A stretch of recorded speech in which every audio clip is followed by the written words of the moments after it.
جاری نبی پاک نے فرمایا اذا سمعتم صریحۃ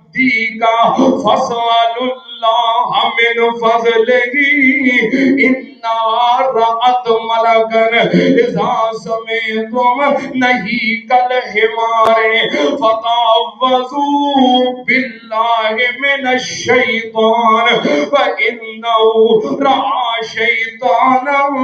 نبی پاک صلی اللہ علیہ وسلم نے فرمایا جدوں تسی مرغ دی آواز سنو جدوں تسی مرغ دی اذان سنو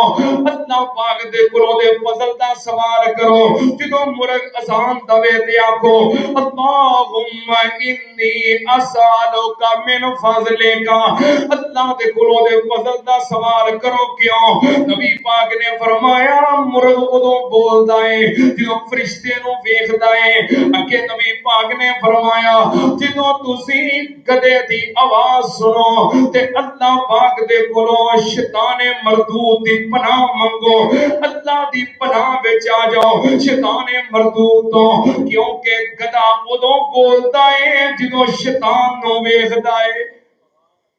کدوں بولدا ہے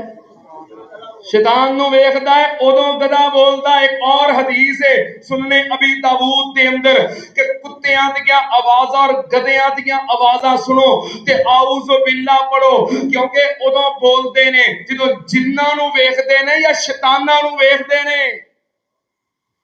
انساناں نو نظر نہیں آوندے دوسریاں مخلوقاں نو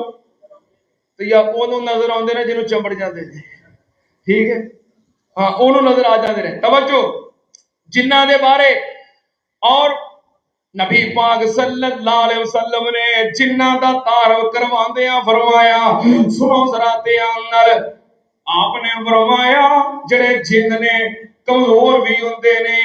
طاقتور بھی ہوندے نے جویں انسان کئی کمزور تے کئی طاقتور ہوندے نے جنہاں دے اندر کئی جن کمزور ہوندے نے تے کئی بڑے بڑے طاقتور ہوندے نے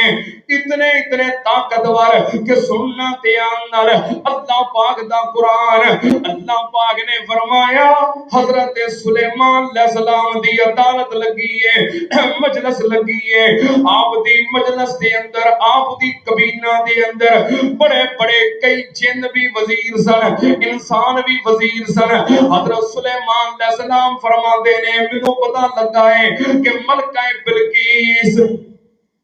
اپنے لشکر دے نال ساڈے کول آ رہی